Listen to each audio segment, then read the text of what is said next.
L'invité éco avec Banque Populaire, engagé aux côtés de ceux qui entreprennent. Europe 1, il est 6h41.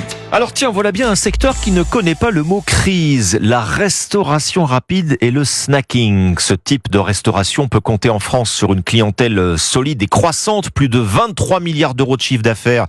L'année dernière, plus de 2,5 milliards de sandwichs vendus. Vous en parlez ce matin avec votre invité sur Europe 1, Alexandre. Il s'agit de Nicolas Nouchy, expert en restauration, fondateur de la société de conseil Stratégite. Bonjour Nicolas Nouchy.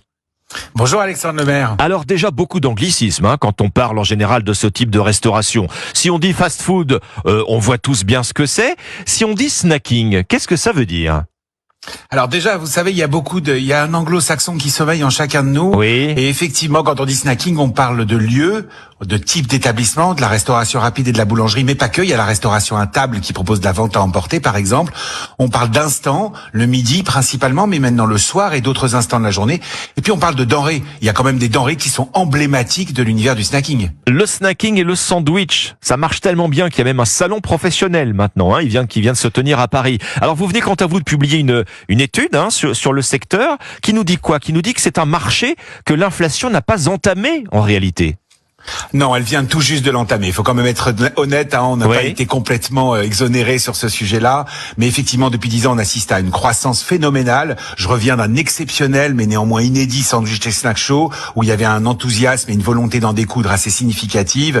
Oui, ça progresse. Ces derniers mois, on sent quand même une tension sur le porte-monnaie, une volonté de dépenser un petit peu moins, alors que les paniers moyens n'ont jamais cessé de progresser. C'est un bel engouement, mais il faudrait surtout pas le mettre en opposition avec d'autres formes de restauration. C'est une belle perspective de vouloir compléter la restauration parce qu'il y a plein d'actes de consommation à la maison qui méritent d'être complétés par des actes hors domicile. En tout cas, quand on n'est pas à la maison et qu'on doit se restaurer, ça reste quand même le meilleur moyen de ne pas trop subir l'inflation. Oui, c'est le meilleur moyen et c'est ce qui fait qu'effectivement cette tension économique risque d'être temporaire. Les gens reviendront encore sur la restauration rapide et la boulangerie-pâtisserie et toutes les offres économiques. C'est valable aussi pour un plat du jour en restauration à table qui doit être attractif.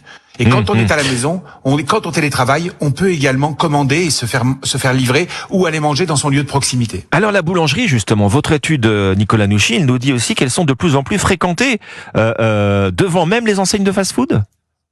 Alors ça, c'est aujourd'hui pour 52% des consommateurs le lieu de snacking préféré des Français, la boulangerie.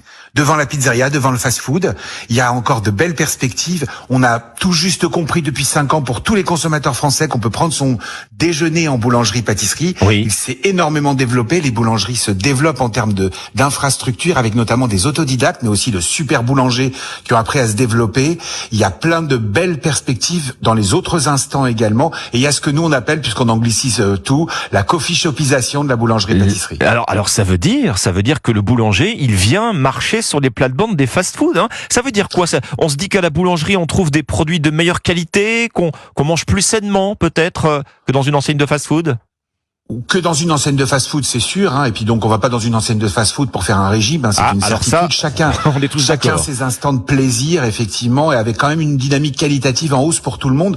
Quand on va chez un boulanger, il y a quand même le produit signature, il y a la signature aussi également du boulanger, qui apporte quelque chose, mais aussi maintenant on a un cadre avec une atmosphère moderne, lumineuse, avec la possibilité de s'asseoir pour pas mal de nouveaux établissements, et avec en fait un développement de nouveaux produits, de la pâtisserie américaine jusqu'à des nouvelles solutions sucré, mais aussi avec un salé qui dépasse largement le sandwich. Vous avez mis le doigt sur quelque chose d'important, Nicolas Nouchy. Quand on va au fast-food, on va pas faire un régime. Comment justement expliquez-vous ce succès, alors le fait que le snacking, cette restauration rapide s'installe malgré tout dans nos habitudes alimentaires et malgré la répétition des messages des autorités sanitaires, manger, bouger.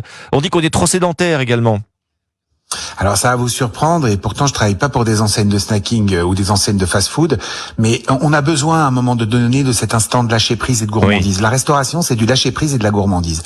La question, c'est pas est-ce que j'y vais, c'est à quelle fréquence j'y vais et dans quelle mesure et qu'est-ce que j'y commande. Je le sais puisque je suis un candidat quand même plutôt contestable, mais en l'occurrence, dans cette logique-là, c'est bien de temps en temps de se faire plaisir. Aujourd'hui, dans la restauration rapide, vous avez un fast-food pour des instants donnés. Vous avez aussi ce qu'on appelle un fast casual, la restauration rapide haut de gamme. de plus de 12 ou 13 euros de panier moyen, dans laquelle tout le monde essaye de s'ancrer, et on l'a bien vu sur le sandwich Chestnut Show. C'est l'équivalent de la bistronomie, en fait, côté brasserie. C'est un petit peu ça, en fait. Oui, c'est pas très loin, c'est l'équivalent. Quand un marché grossit tellement, vous savez, on avait 13 000 établissements en 2003, on en a près de 50 000 aujourd'hui. Quand un marché grossit tellement, c'est normal de le segmenter. C'est les Américains qui ont fait ça.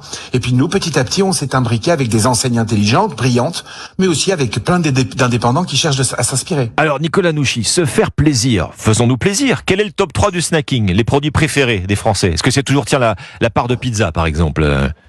Bien sûr, la pizza, elle est indétrônable. On est des champions de consommateurs de pizza, mais on a vu sur le salon qu'il y a plein de solutions italiennes nouvelles. Vous savez, avec ces fameux arancini, par exemple, qu'on croque et le fromage coule dans votre bouche, c'est des boules de riz. Oui. Il y a des endroits, des choses merveilleuses, mais les 6h46, alors je vais pas vous dégoûter. Ah, mais, vous savez, pour des gens comme nous, ouais, on est prêt, on est prêt. Oui, vous pouvez vous attaquer le sandwich, vous pouvez attaquer le The Burger qui est en deuxième position, qui se maintient au fil du temps, boosté notamment par la livraison. Et puis Ah, Nicolas Nouchy. Est-ce qu'on a perdu Nicolas Nouchy? C'est dommage parce qu'on était en train de se mettre en appétit.